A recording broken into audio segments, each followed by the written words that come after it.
Hello friends, welcome back to the Gyan simplify YouTube channel. ఈనాడు daily news analysis. ఈరోజు అనగా 16 September 2024 గాను వార్తల్లో నిలిచిన అన్ని ముఖ్యాంశాలను రానున్న కాంపిటేటివ్ ఎగ్జామ్స్ని దృష్టిలో పెట్టుకొని మీ ముందుకు తీసుకురావడం అయితే జరిగింది. అందులో ఫస్ట్ న్యూస్ చూసినట్టయితే మయన్మార్, లావోస్, వియత్నాంలకు భారత్ ఆపన్నాస్తం. ఈ మూడు దేశాలకు 15 టన్నుల సహాయ సామాగ్రిని అందించడం అయితే జరిగింది. గత కొన్ని రోజులుగా భారీగా తుఫాను కారణంగా తీవ్రంగా నష్టపోయిన మయన్మార్, లావోస్, వియత్నాం దేశాలను ఆదుకునేందుకు మన దేశం నడుం బిగించింది. ఆపరేషన్ సద్భావ్ పేరిట ఈ దేశాలకు తక్షణావసర సామాగ్రిని ఆదివారం పంపించింది. టైఫూన్ యాగి కారణంతో అతి భారీ వర్షాలతో ఈ మూడు దేశాలు వరద బీభత్సానికి గురయ్యాయి. ఈ సహాయాన్ని అందించినట్టు విదేశీ వ్యవహారాల మంత్రి ఎస్ జయశంకర్ సార్ గారు తెలపడం అయితే జరిగింది. నెక్స్ట్ న్యూస్ చూసినట్టయితే నవంబర్లో మహారాష్ట్ర అసెంబ్లీ ఎన్నికలు నవంబర్లో జరిగే అవకాశాలున్నాయని ఆ రాష్ట్ర ముఖ్యమంత్రి ఏక్నాథ్ షిండే పేర్కొన్నారు. మహారాష్ట్ర అసెంబ్లీ ఎన్నికల సమయంలో శివసేన అధ్యక్షుడైనటువంటి ఉద్ధవ్ ఠాక్రే ఆయనకు ముఖ్యమంత్రి అవ్వాలనే ఆసక్తి లేదని ఆసక్తికర వ్యాఖ్యలు చేయడం అయితే జరిగింది. నెక్స్ట్ న్యూస్ చూసినట్టయితే త్వరలో జనగణన, కులగణనపై రాని స్పష్టత.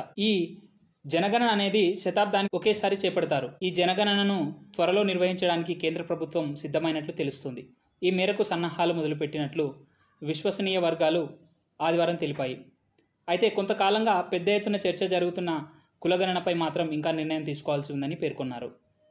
ఈ దశాబ్దానికి సంబంధించిన జనగణన ప్రక్రియలో తొలి దశను 2020 ఏప్రిల్ 1న ప్రారంభించాల్సి ఉండగా కోవిడ్ మహమ్మారి కారణంగా వాయిదా పడింది. మహిళా రిజర్వేషన్ల చట్టంకు ఈ జనగణన కీలకం కానుంది. ఈ జనగణనలో కులానికి సంబంధించిన వివరాలను నమోదు చేసే కాలం చేర్చడంపై ఇంకా నిర్ణయం తీసుకోలేదని ఇక్కడ తెలపడం అయితే జరిగింది. ఇకపోతే ఈ జనగణనలో భాగంగా సమగ్ర వివరాలు రాబట్టేందుకు రిజిస్ట్రార్ అండ్ సెన్సెక్స్ కమిషన్ కార్యాలయం 31 ప్రశ్నలను సిద్ధం చేసింది. వీటికి సంబంధించి ప్రశ్నలు చూసినట్టయితే ఇలా ఉండబోతున్నాయి. మీ ఇంట్లో telephone, internet, smart phone, cycle, motor cycle, car ఉన్నాయా తదితర వివరాలు తెలుసుకుంటారు. నెక్స్ట్ చూసినట్టయితే భూమికి తిరిగి వచ్చిన బిలియనీర్లు.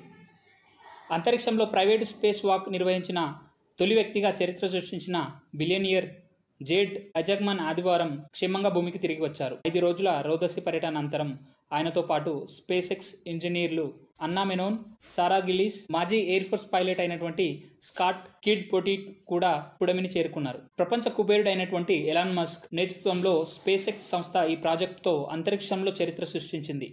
పోలారిస్ డాన్ ప్రాజెక్టు కింద ఫాల్కన్ 9 రాకెట్ ద్వారా మంగళవారం 4 వ్యక్తులను స్పేస్ ఎక్స్ నింగిలోకి పంపింది. అనంతరం జేడ్ అజగ్మన్, సారా గిల్లిస్లు ఒకరి తర్వాత ఒకరు వ్యోమనౌక నుంచి బయటకు వచ్చి స్పేస్ వాక్ చేసిన సంగతి మనందరికీ తెలిసిన విషయమే. నెక్స్ట్ న్యూస్ చూసినట్టయితే నేటి నుంచి వందే భారత్ పరుగులు. రామగుండంలో ప్రారంభం వేడుకలు మరియు దక్షిణ మధ్య రైల్వేలో అత్యధిక సామర్థ్యంతో సీట్లు. దీనికి సంబంధించి ప్రారంభ వేడుకలు రాత్రి 8 గంటల 20 నిమిషాలకు చేయబోతున్నారని చెప్పడం జరిగింది. మరియు నాగపూర్, సికింద్రాబాద్ల మధ్య నడిచే ఈ రైళ్లను అత్యధికంగా 20 బోగీలతో నడపనున్నారని, దేశవ్యాప్తంగా ఇప్పటికీ 8 మరియు 16 బోగీలు కలిగిన వందే భారత్ రైళ్లు నడుస్తుండగా ఈ రైళ్లు అత్యధికంగా 1440 సిట్టింగ్ సామర్థ్యంతో నడపనున్నారు.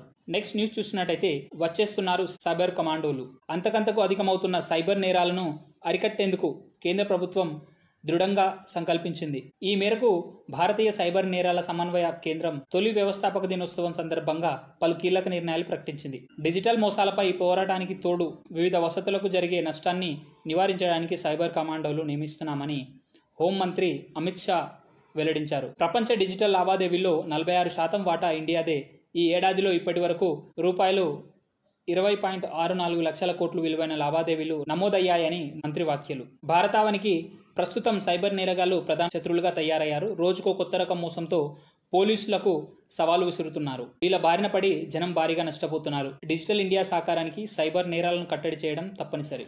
నెక్స్ట్ న్యూస్ చూసినట్టయితే భారతానికి సరికొత్త సవాళ్లు. అధిక జనాభా వల్ల సహజ వనరులపై ఒత్తిడి పెరుగుతోంది. వాతావరణ కాలుష్యం తీవ్రమవుతోంది. ఇలాంటి పరిస్థితుల్లో కొన్ని దేశాల్లో జనగణన గణనీయంగా తగ్గిపోతున్నాయి. దీనివల్ల సరికొత్త సమస్యలు తలెత్తుతున్నాయి. అమెరికా, ఐరోపాలతో పాటు ఆసియా దేశాల్లో ఇటీవల జనాభా తగ్గిపోతోంది. పని తప్ప మరో లోకం తెలియని తమ ప్రజలు ఇంటి పట్టునే ఉండి బిడ్డలకు జన్మనిస్తారని జపాన్ ప్రభుత్వం భావించి వారంలో 4 రోజుల పని విధానాన్ని తీసుకొచ్చింది. అయినా అక్కడ జననాలు పెరగడం లేదు. దక్షిణ కొరియా, సింగపూర్, చైనాల్లోనూ జననాల సంఖ్య పడిపోతుంది. త్వరలో ఇండియా సైతం ఆ కోవలోకి చేరుకోనుంది. ఇకపోతే ఆయా సంవత్సరాల్లో అత్యధిక జనాభా ఉండే తొలి 5 దేశాలు చూసినట్టయితే 2024 గాను మరియు 2054 మరియు అదేవేళ 2100 ఈ సంవత్సరాలలో ప్రపంచంలో అత్యధిక జనాభా కలిగినటువంటి 5 దేశాలలో ఏ విధంగా జనాభా తగ్గనుందంటే ఈ కింద ఇచ్చిన పట్టికలో మనం చూసుకోవచ్చు. ఇందులో మన భారతదేశానికి సంబంధించి చూసినట్టయితే ఇప్పుడు ప్రస్తుతం మన దగ్గర 145 కోట్ల జనాభా ఉంది. మరియు అదేవిధంగా 2054లో ఈ జనాభా కాస్త పెరిగి 169.2 కోట్లుగా మారబోతుంది. మరియు 2100 వచ్చేసరికి 150 కోట్లు మరియు ఆ తర్వాత తగ్గుముఖం పట్టబోతుందని చెప్పేసి యుఎస్ వరల్డ్ పాపులేషన్ ప్రాజెక్ట్స్ తెలియజేసింది. నెక్స్ట్ న్యూస్ చూసినట్టయితే దేశాభివృద్ధి కోసం మేలిమి విద్య, చదువులకు తగిన నైపుణ్యాలను వంటబట్టించుకున్న వారికే ఉపాధి అవకాశాలు అందివస్తాయి. అలాంటి నిపుణ మానవ వనరుల ద్వారానే దేశీయంగా వస్తు సేవల ఉత్పత్తిలో వృద్ధి, నూతన ఆవిష్కరణలు జోరందుకుంటున్నాయి. అందుకే మేలిమి విద్య అందించడంతో పాటు నైపుణ్యాభివృద్ధిలో నవతరాన్ని సానపట్టడంపై ఇండియా దృష్టి సారించాలని మేధావులు ఎప్పటి నుంచో మొత్తుకుంటున్నారు. ప్రపంచ వాణిజ్య సంస్థ ప్రధాన ఆర్థికవేత్త రాల్ఫ్ ఓసా సైతం తాజాగా అదే సూచన చేశారు. నెక్స్ట్ న్యూస్ చూసినట్టయితే కేజ్రీవాల్ యొక్క రాజీనామాకి సంబంధించి ప్రస్తుతం 6 నెలలుగా తిహార్ జైల్లో ఉంటూ శుక్రవారం రోజు విడుదలైనటువంటి ఢిల్లీ చీఫ్ మినిస్టర్ అరవింద్ కేజ్రీవాల్ గారు నిన్న ఆదివారం రానున్న 48 గంటల్లో తన సీఎం పదవికి రాజీనామా చేస్తానని చెప్పడం అయితే జరిగింది. ఆయనతో పాటు మనీష్ సిసోదియా కూడా పదవులకు రాజీనామా చేయబోతున్నారు. అలా చేయగా రానున్న రోజుల్లో ఢిల్లీకి కేర్ టేకర్ సీఎంగా ఎవరుండబోతున్నారో వాటికి సంబంధించి ఒక వీడియో నేను చేయడం అయితే జరిగింది. నేను ఆ వీడియో లింక్ని మీకు కింద డిస్క్రిప్షన్ బాక్స్లో అందిస్తాను. ఈ న్యూస్కి సంబంధించి పూర్తి అవగాహన మీరు అక్కడ నుంచి పొందొచ్చు. నెక్స్ట్ న్యూస్ చూసినట్టయితే ప్రపంచ బ్యాంకుకు వైద్య ఆరోగ్య శాఖ ప్రతిపాదనలు. వైద్య ఆరోగ్య శాఖలో కొత్త కార్యక్రమాలు, కీలక మౌలిక వసతుల కల్పనకు రూపాయలు 4,944 కోట్లు ప్రపంచ బ్యాంకును రుణం కోసం రాష్ట్ర ప్రభుత్వం ప్రతిపాదిస్తుంది. ఇటీవల రాష్ట్రానికి వచ్చిన ప్రపంచ బ్యాంకు ప్రతినిధుల బృందం రాష్ట్ర వైద్య ఆరోగ్య శాఖ మంత్రి దామోదర్ రాజనరసింహ ఆ శాఖ ఉన్నతాధికారులతో సమావేశమై వివిధ అంశాలపై చర్చించి వాటికి సంబంధించిన ప్రతిపాదనలు పంపాలని ప్రతినిధి బృందం సూచించింది. 4 ఏళ్ల ప్రణాళికలో ఈ మేరకు ప్రపంచ బ్యాంకును రుణం కోరనున్నారు.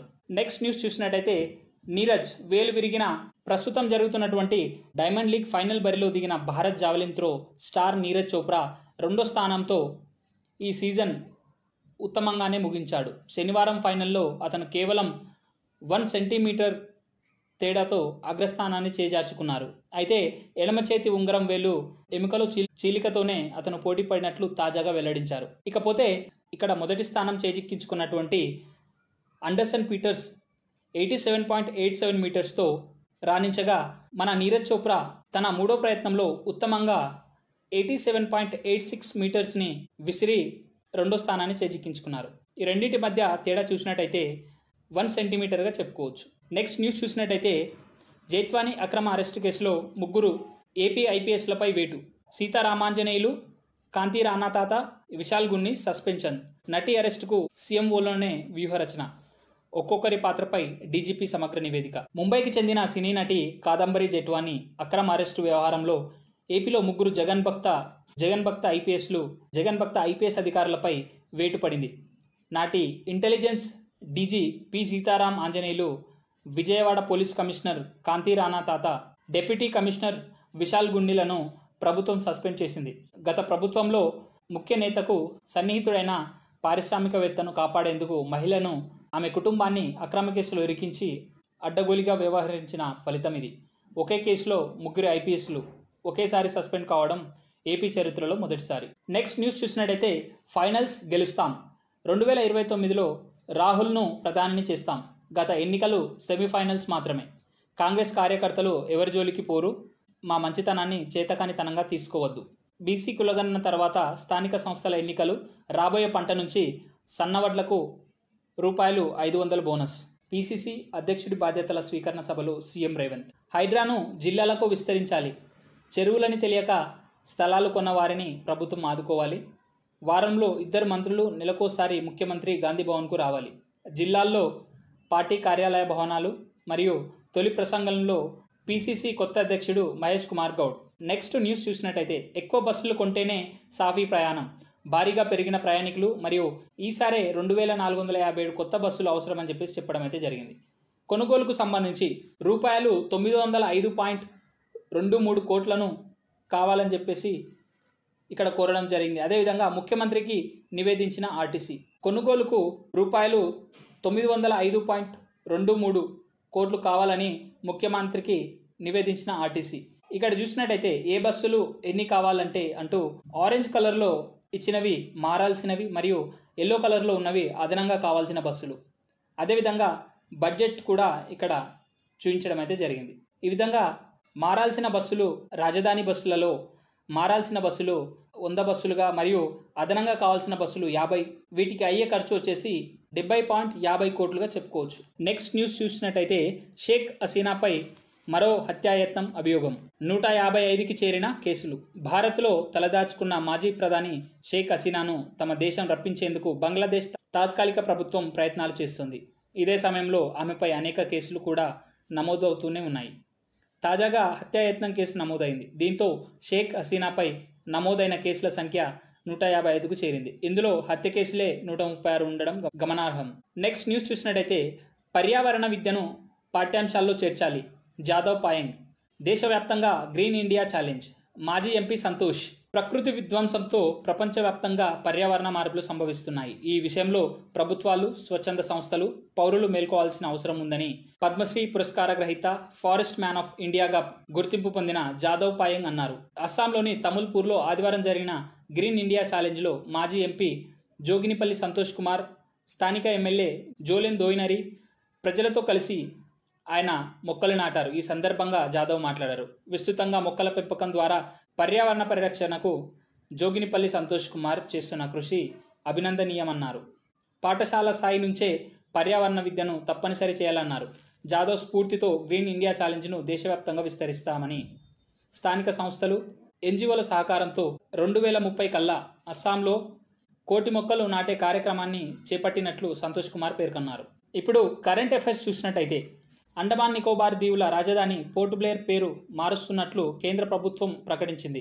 ఇకపై దీన్ని శ్రీ విజయపురంగా వ్యవహరించాలని నిర్ణయించినట్లు కేంద్ర హోంశాఖ మంత్రి అమిత్ షా సెప్టెంబర్ 13, 2024న ప్రకటించారు. మరియు నెక్స్ట్ న్యూస్ చూసినట్టయితే సశస్త్ర సీమా బల్ ఎస్ఎస్బి డైరెక్టర్ జనరల్ సీనియర్గా ఐపీఎస్ అధికారి అమృత్ మోహన్ ప్రసాద్. ఈయన సెప్టెంబర్ 13, 2024న నియమితులయ్యారు. Amrit Mohan 1989 batch Odisha cadre IPS అధికారి.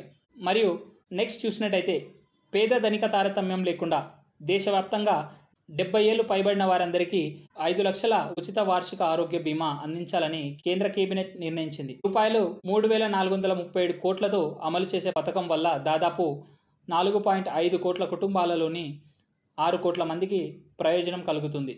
ఇప్పటికే ఆయుష్మాన్ భారత్ పరిధిలో ఉన్న వృద్ధులకు ఇప్పుడు రూపాయలు 5 లక్షల అదనపు కవరేజీ లభిస్తుంది. ఈ రోజుకి సంబంధించి వర్డ్ ఆఫ్ ది డే చూసినట్టయితే ఫ్రుగాలిటీ. ఫ్రుగాలిటీ అంటే పొదుపు గుణం లేదా పిసినారితనం. దీనికి సంబంధించి సినోనిమ్స్ చూసినట్టయితే సినోనిమ్ అంటే పర్యాయ పదాలు. అది ఒకటొచ్చి థ్రిఫ్టీనెస్ మరియు ఎకనామికల్. దీనికి సంబంధించి యాంటోనిమ్స్ చూసినట్టయితే వ్యతిరేక పదాలు. అవి ఎక్స్ట్రావాగన్స్ మరియు లావిష్నెస్. ఎక్కువగా ఖర్చు చేసే వ్యక్తి అని అర్థం. ఫ్రెండ్స్, మీకు ఈ వీడియో ఇన్ఫర్మేటివ్గా అనిపిస్తే please do like the video and share the video with your friends. అదేవిధంగా ఫర్దర్ మీకు ఇలాంటి ఎడ్యుకేషనల్ కంటెంట్ వీడియోస్ కావాలనుకుంటే please subscribe my channel and hit the bell icon button. Thank you.